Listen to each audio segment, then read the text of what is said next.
Hey, everybody, good afternoon, and welcome back to the ChatGTM podcast. If you're tuning in again, and if you're a first-time viewer, I have no idea how you found us, but thanks for coming by. My name is Michael Beck, your host with Think Tank GTM, and I am reporting to you live here from the RSPA show in Las Vegas, Nevada. We like to call it the surface of the sun.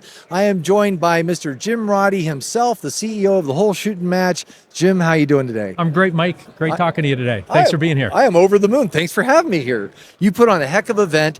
There's so many vendors running around here. It looks like a busy city, which is probably the best measure I can give for a trade show, when everybody has a conversation happening in every single booth, every pocket, every corner. There's something going on, and it's smiling faces and faces that are active and engaged. That says a lot about what you've put together for this program. Well, thank you, but don't direct it just to me. It's definitely Your a team. Whole team, absolutely. Team. Yeah. It's the RSP team, and it's the community effort. Like there's a real thing of, there's some energy that we try to generate, but for the most part, it's this community really moving to advance, and our job is to adjust the sails, right, with the wind at our back, and to make sure that thing moves as fast as possible. Like you said, the energy here is very high. Yeah. Folks here understand the value of partnerships and new partnerships, and then retaining the old ones. They also know this is a marathon, not a sprint. Yeah. So just because you talk to somebody once, you might need to talk to them a few more times and figure if things work out. So that's probably part of the energy that you see here. You know, I didn't get this show for a while. I think last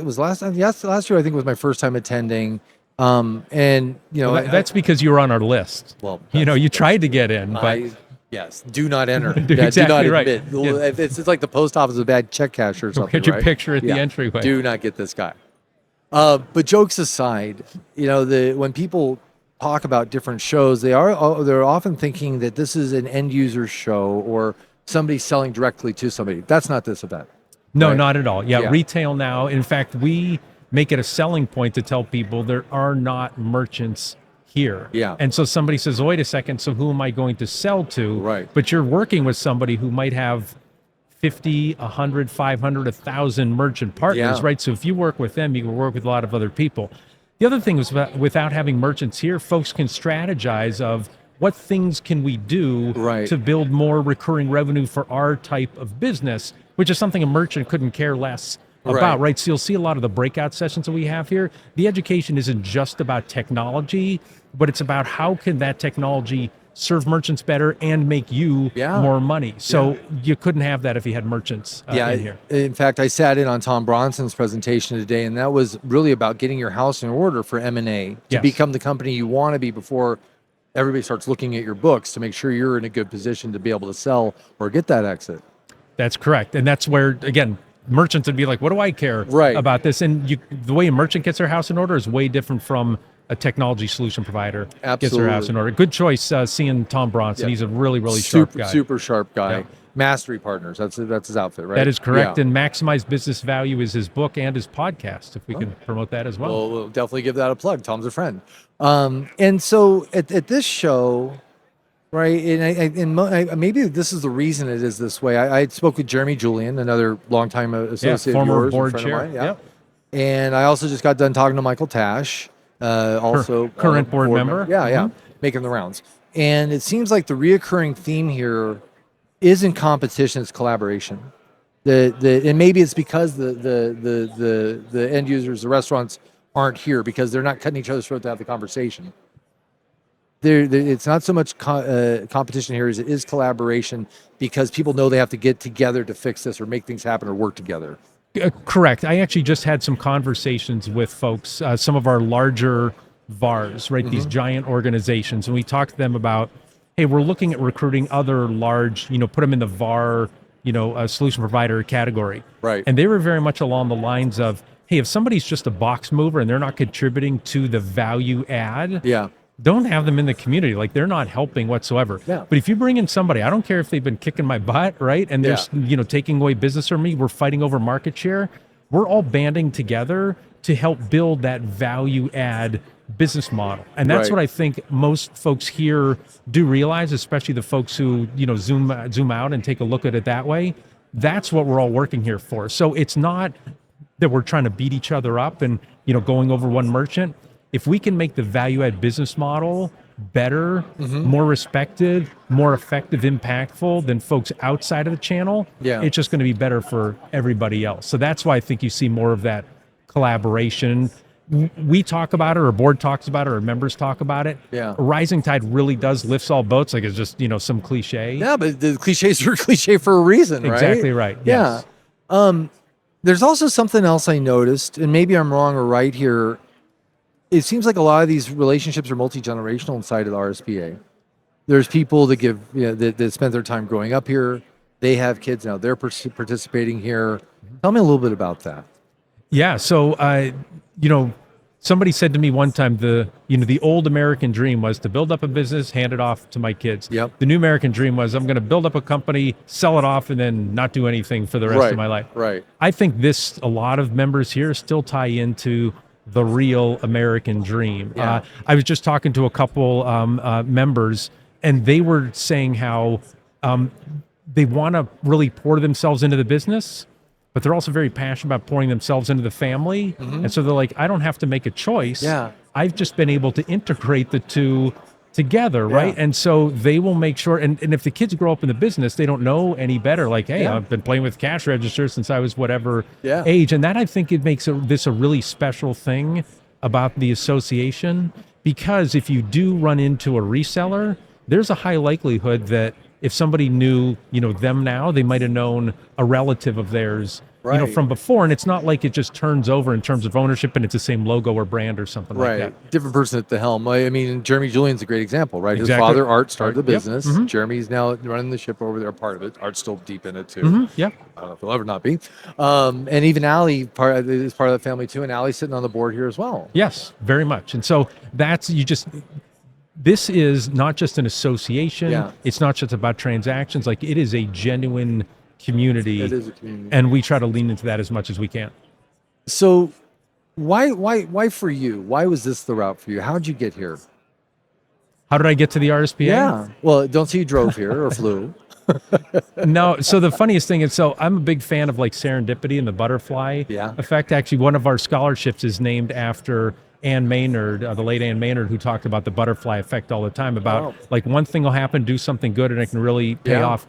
The root reason that I am here is because when I started my own business, I had a sports magazine, and I needed the cheapest, cleanest place that didn't have a dirt floor and to rent my office, because this was before anybody had work from home. Okay. And when I moved into the back of this building, a windowless office to publish my sports magazine, I happened to be down the hallway from a technology magazine publisher.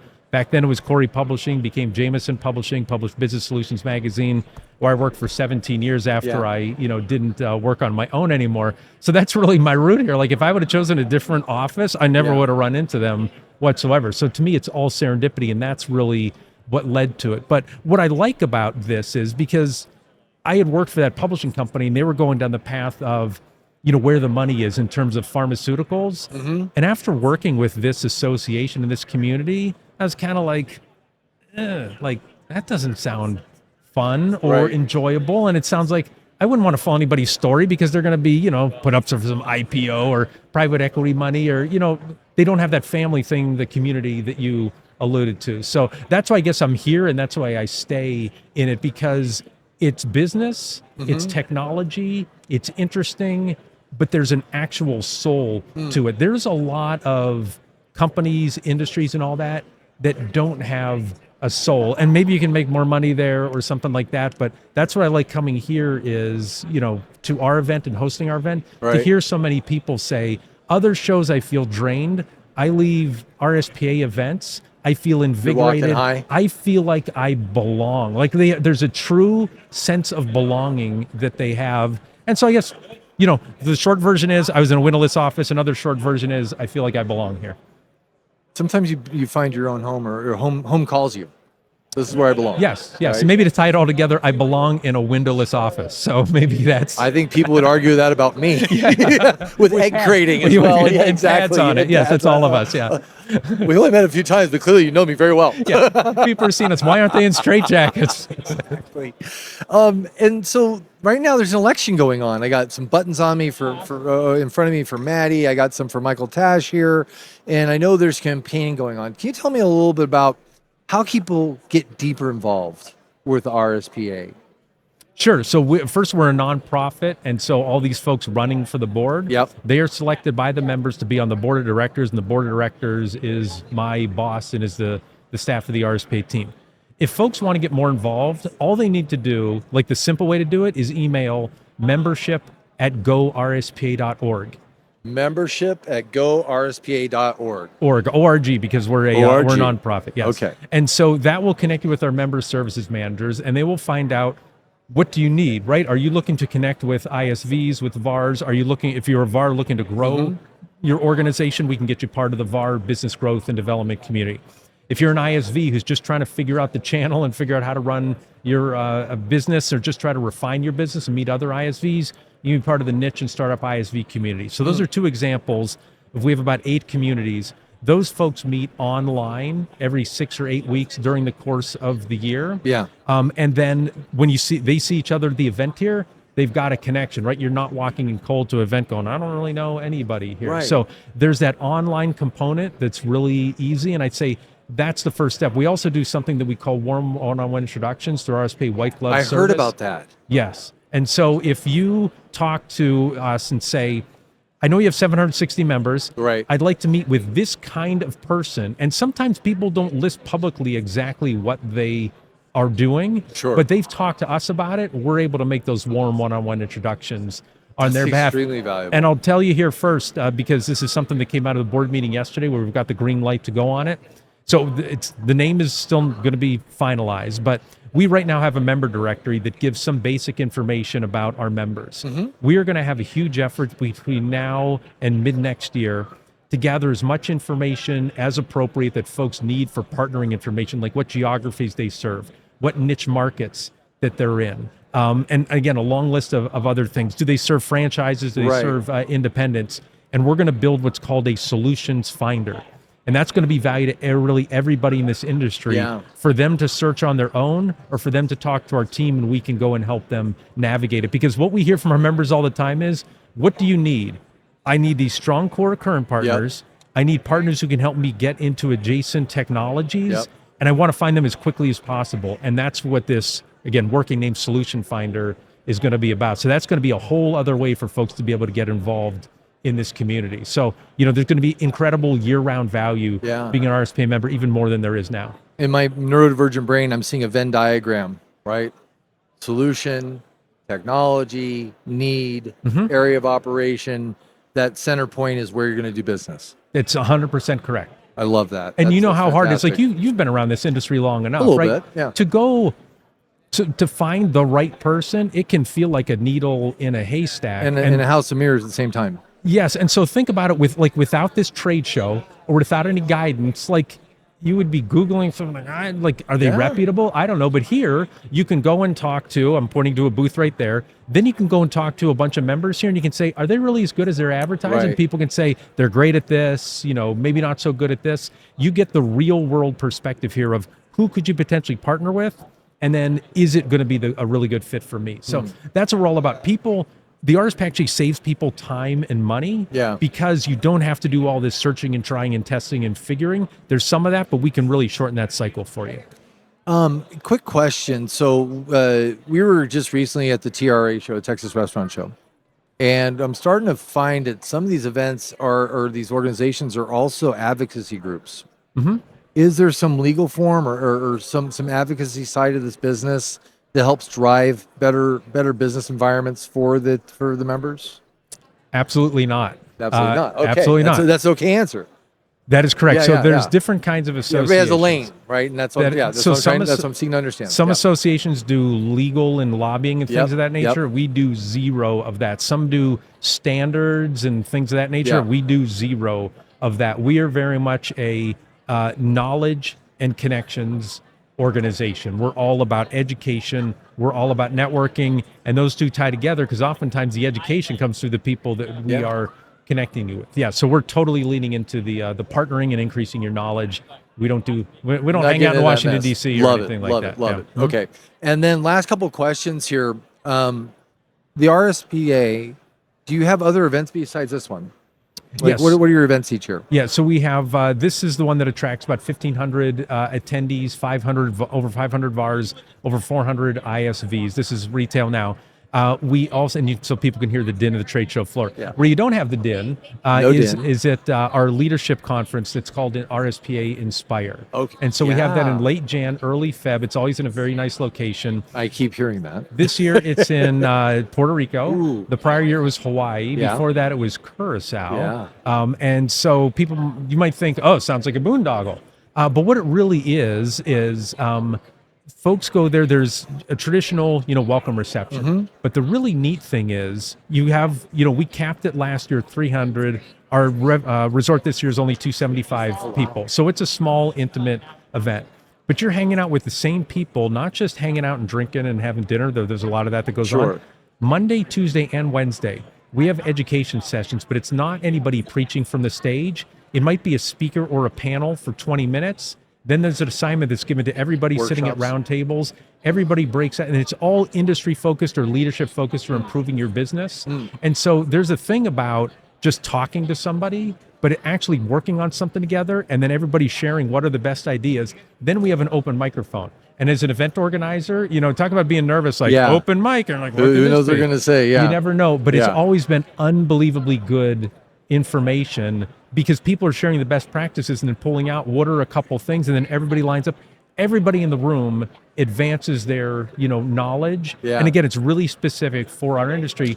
And they make lifelong friends, right? At a trade show like this, you're making a lot of contacts, leads, connections, exchanging business cards. Yeah. You walk out of there with friends and relationships. Lasting relationships. Lasting relationships. Yeah. That's what matters here. That's another way that I really got involved in the industry was attending Inspire. Yeah. I just was able to build up tons of deep relationships with people, and we can help each other out. Well, Jim, I know that this show is looking for you, and I don't want to keep you all to myself, which I'm kind of greedy as it is. What's a myth you could bust for me about this show or about the RSPA? I'm sure you've heard some common misconceptions about what you guys do. Sure. So there used to be a thing where folks thought it was a good old boys club, right? It was a bunch of, dealers in their 50s and 60s, all men, right? And they had their set vendors and they weren't looking for more like that. And so we've had actually somebody just who's here, they haven't been here in about 7 years. They're getting back into the industry. And he was talking about this is radically different, right? Like the software component of it is radically different. That folks here aren't, hey, I'm just in winding down mode. Everybody here is hungry and looking to expand their business. So there was thought, again, that it was a good old boys club, but boy, it's not that. No, I don't see that walking around here. There's a lot of diversity. There's everybody, people from all walks, equal balance, men and women in the room. And the equal balance of youthful and older, wiser energy too. So I think this all plays really well together. Diversity in business models too, right? So many people who are playing in the software world and really adapting their business. So that's what I think keeps it fresh and keeps it invigorating. Yeah. They say another cliche: make new friends, keep the old. One is silver, the other's gold. Yep. And so I like the way you set me up. Yeah, that's what this is. That's what this is all about, right? We have almost like you would say 25% turnover per year, where people came one year, they don't come the next year, but a new batch comes in, and sometimes it's higher, sometimes it's lower. So you can come here and again build on those prior connections, but they can also make a lot of new ones, and both of those folks can advance your business. Well, this has been fantastic, Jim. Every time I run into you, I come away with something new. I definitely learned some on this session. I want to thank you for that. I want to thank you for letting us participate with your event here. This is something sacred worth protecting. And we value the opportunity to come in to be part of it. I appreciate it. We see ourselves as stewards of this community that's been around for nearly 80 years. And we're going to try and make it be around another 80 more. So thanks for being a part of it. Who's your lifetime achievement or Hall of Famer that got inducted today? RSPA Hall of Fame inductee was Bob Bauer, who just recently retired from BMC. Yeah, so he's a past. It used to be called president. So he led the board. He's been very involved in the scholarship program. But the biggest thing he's done is he's been generous with his insights. He has never been shy saying, hey, everybody, resellers, even ones I compete with, here's what works for me. I will give you the specific playbooks for it, because he totally gets where we started. This is all about lifting the value-add business model. And like we're talking, his boys are in the business too. Yes, they are. Yes, they are. Bobby and Bailey are in the business. Yeah, absolutely. Well, Jim, thank you so much. And everybody, thank you for spending time with Jim and I. It's a great show. We got more content coming tomorrow. Please stay tuned for that. And if you want to know about the RSPA, you have the website. I encourage you to check it out. If you're reselling your product, you're looking for partners, you want to get to market faster, force amplifiers are filling this room. If you're looking for other people to move your products, this is the place to do it. Amen. Well said, Amen to Michael. that. Yeah, absolutely. But for now, we'll see you guys later. And as always, random acts of kindness. Sprinkle that stuff everywhere. Just like Jim made my day so much better by just spending a little bit of time with me. And for now, take care, everybody. We'll see you guys in the next one. Thanks for joining us for the special ChatGTM Podcast Field Report from the RSPA RetailNOW Show. A special thanks to our partners at Esper for making this coverage possible. Learn more at esper.io, follow Esper on LinkedIn, or meet the team at the Prosper Forum on August 16th. And if you're an RSPA member, don't forget to cast your vote for Maddie.